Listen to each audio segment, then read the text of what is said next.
जब आप एक दीवाने की आवाज को पार्लियामेंट में सुनते हैं तो माँ और बहनें कहते हैं कि हाँ, ये मेरा बेटा असद बोल रहा है। जब बुजुर्ग सुनते हैं तो कहते हैं कि मैं इसके लिए रात में दुआएं करता हूं। जब नौजवान देखता है तो कहता है कि हाँ, ये मेरा भाई बोल रहा है। तो ये आवाज आपको पैदा करना है।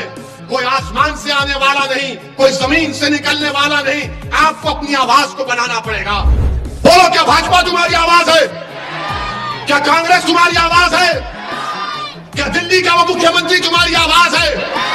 कोई तुम्हारी आवाज को सुनने तैयार नहीं है। वो सिर्फ यही कहते हैं कि भाजपा को हमको वोट दो, और भाजपा दूसरों को डराकर वोट हासिल करती है। अगर आप भाजपा को अपनी आवाज समझते हैं तो बिल्किस को सामने रखो। अगर तुम कांग्रेस को अपनी आवाज समझते हो तो फिर 27 साल से कांग्रेस की नाकामी तुम्हारे सामने है। अगर दिल्ली का वो छोटा रिचार्ज आता है तुम उसको अपनी आवाज समझते हो तो तबलीगी जमात पर झूठे इल्जाम को याद रखो। मैं सिर्फ चुनाव की हद तक नहीं आया हूं, मैं बार बार तुम्हारे दरमियान में आता रहूंगा। ये मेरी आवाज नहीं है, ये तुम्हारी दिलों में छुपी हुई आवाज को मैं अपनी जबान से बयान कर रहा हूं। जो बरसों से तुम्हारे दिलों में एक तड़प थी, उस तड़प को बयान कर रहा हूं। जो बुजुर्गों के दिलो दिमाग में उनके ख्वाब थे, उन ख्वाबों को पूरा करने की कोशिश मैं कर रहा हूं। जो नौजवानों की आंखों में आंसू थे, उनके आंसू पोंछने का काम मैं कर रहा हूं। हाँ, तुम अगर मेरी आवाज को दबाना चाहते तो दबा लो। हाँ, मेरी आवाज मेरी मौत से खत्म होगी, मगर मुझसे दुश्मनी करने वालों याद रखो, जब तक अल्लाह मुझे जिंदा रखेगा, मैं एक नहीं, अल्लाह ऐसे हजारों मुझसे ज्यादा काबिल लोगों को पैदा करेगा। गुजरात में आपको अपनी एक आवाज की जरूरत है। गुजरात में आपको अपनी एक आवाज की जरूरत है। कौन है तुम्हारी आवाज? क्या भाजपा तुम्हारी आवाज है? बोलो, क्या भाजपा तुम्हारी आवाज है? क्या कांग्रेस तुम्हारी आवाज है? क्या दिल्ली का वो मुख्यमंत्री तुम्हारी आवाज है? कोई तुम्हारी आवाज को सुनने तैयार नहीं है। वो सिर्फ यही कहते हैं कि भाजपा को राना हमको वोट दो, और भाजपा दूसरों को डराकर वोट हासिल करती है।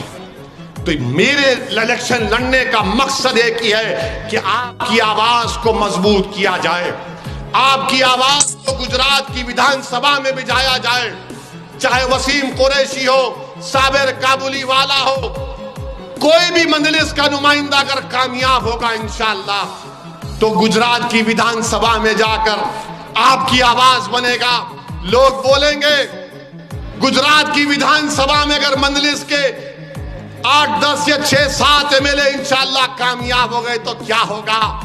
सरकार तो किसी और की बनेगी। अरे 27 साल से भाजपा की सरकार बन रही है।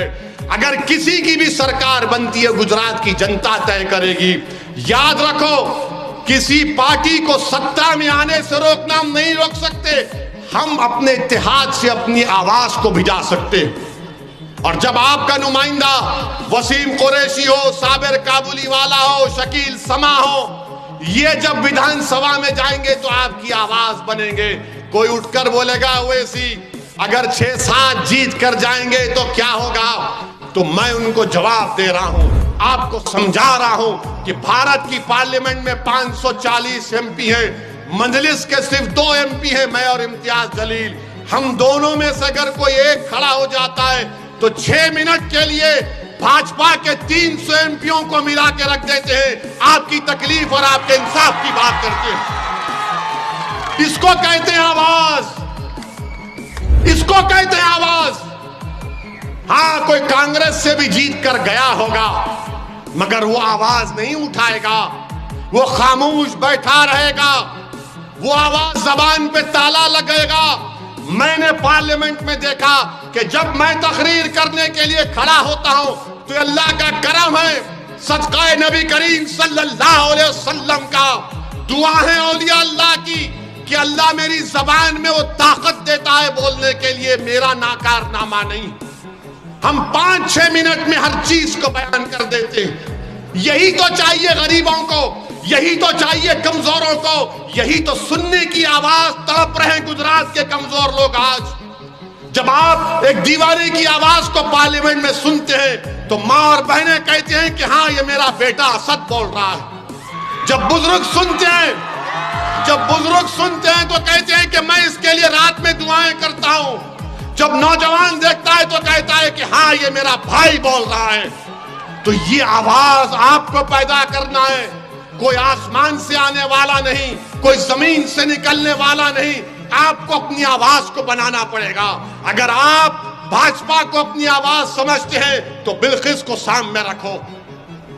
अगर तुम कांग्रेस को अपनी आवाज समझते हो तो फिर 27 साल से कांग्रेस की नाकामी तुम्हारे सामने है। अगर दिल्ली का वो छोटा रिचार्ज आता है तुम उसको अपनी आवाज समझते हो तो तबलीगी जमात पर झूठे इल्जाम को याद रखो।